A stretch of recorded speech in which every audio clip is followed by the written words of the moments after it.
Hello, welcome to Twist Tales, and this is a story I've been wanting to tell for such a long time. This man, Barnes Wallis, we'll call him Glenn today. Welcome to Twist Tales, Glenn. Thank you, Bruce. Pleasure. Now, we're going to witness a very rare event. You've got an engine which is a bit special. How special is it?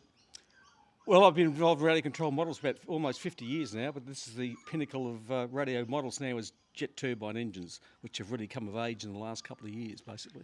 Jet turbine engines, what we're talking about here, you might have an engine that revs. Our little Salt Lake Racer, standard, did 5,300 RPM. Now it's doing 10,000 revs.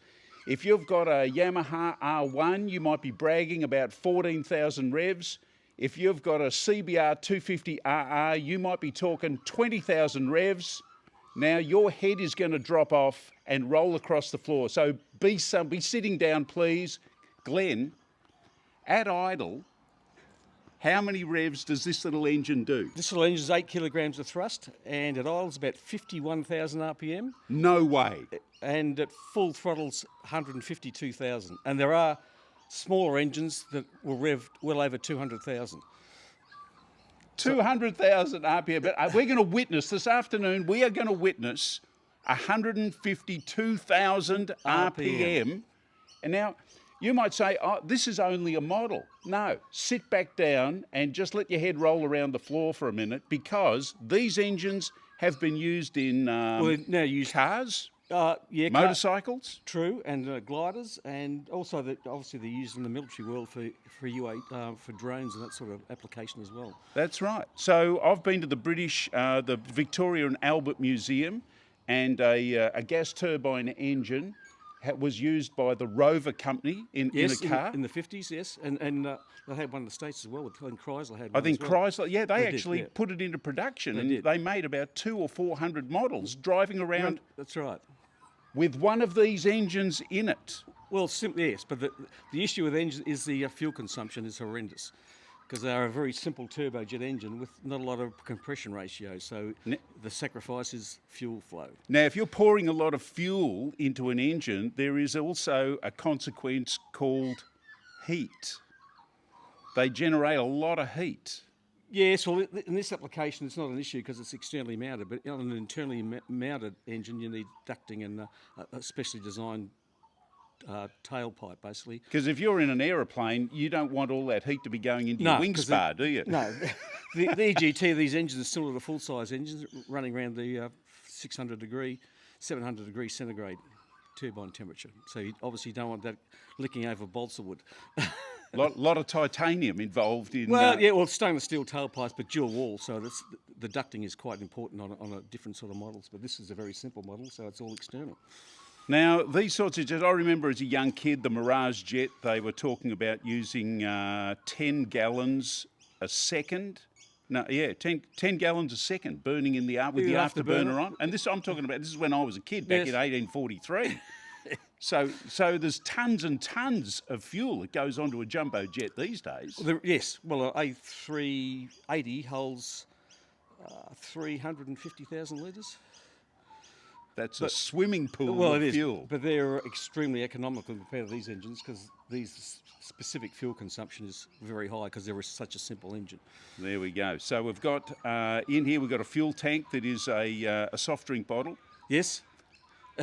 Simplicity is best, yes. That's all right. So without any further ado, I hope you've been roaming around your lounge room trying to find your head. Put it back on again, because now we're going to witness 152,000 RPM. Awesome. Glenn? Fingers crossed. I'll take it over you now.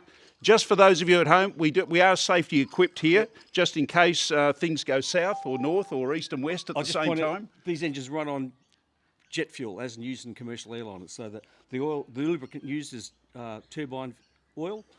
same as full size, and also the fuel is full size fuel. Full-size fuel. So is that what used to be kerosene in the old days? Well, it is kerosene, but this is Jet A1 I'm using in this, which is highly refined kerosene. So there's Nice kerosene. nice kerosene. No water, no impurities. So it's eco-friendly. eco-friendly. Yes. All right. So without any further ado, let's have a look at this. Now, this is mounted. Let's have a look. The plane that this is mounted in is done up in the RAAF livery. Well, just for with these models, because they fly very quick, it's important to have a colour scheme you can see. So underneath is yellow, top's white, and it's just designed to look as bright as possible. And the general shape, is that modelled on an aircraft that's in production? No, this is just a sort of flying Delta, basically. This is just a basic sort of A turbine Delta? one. Yeah. So somewhat loosely around the old fixed-wing Delta wing Mirage? Maybe. With twin fins, so it's a bit different to that. But A little bit different, but maybe. All right. So so what sort of speed does this particular model attain with 8 kilograms of thrust? I'm estimating it'd be up around the 300 kilometre hour mark, I would imagine, at full power. Can I put this in my bike? Oh, there's no reason why you couldn't. No, because the advantage of turbojet engines, the flux coming out the back is sort of 600-700 miles an hour. So that's sort of 600-700 miles an hour. I think we could do something very fast on the could, salt that's with right. this. If you got long enough runway, let it wind up, you could do marvels with it. We I got think. lots of salt. All right, Glenn, without any further ado, I'll hand it over to you. I'm going to stand back. Let's have a look at this beastie run. I'll get the camera because it's in the thrust path of the thing. Don't do that, you'll melt it. Melt it. We don't want to do that. So here we are at a secret location in suburban Melbourne. Glenn is kneeling down and praying that everything's going to go well.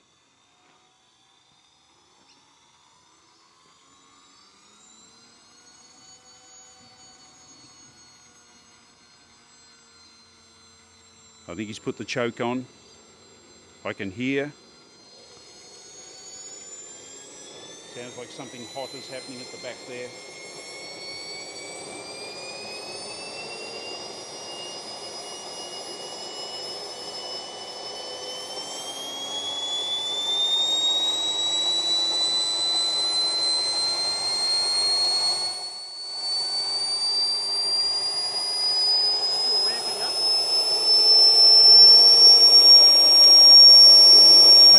Kerosene.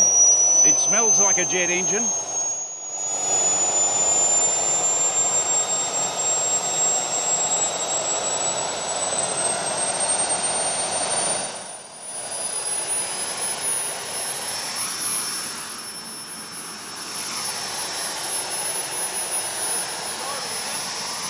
All right, 51,000 RPM, idle speed has been attained.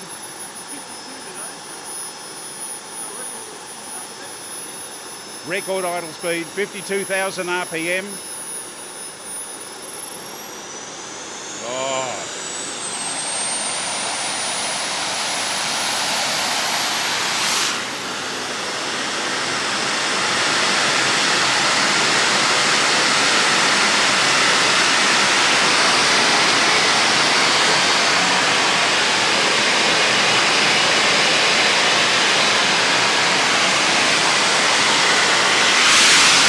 That is deafening noise, and it's 152,000 RPM.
Well, Glenn, that is absolutely deafening and extraordinary. So on this, The motor's just going into the cool down mode now. So what happens, in order to work, because this engine's quite heat soaked, it will engage the starter with no fuel flow, just to sort of keep turning the motor over to cool it down. so this is like turbos have to run on after Basically, they're... yeah. Well, this basically is the compressor wheel off this is very similar to one of the They car compress. turbo. So it's a supercharged engine, basically.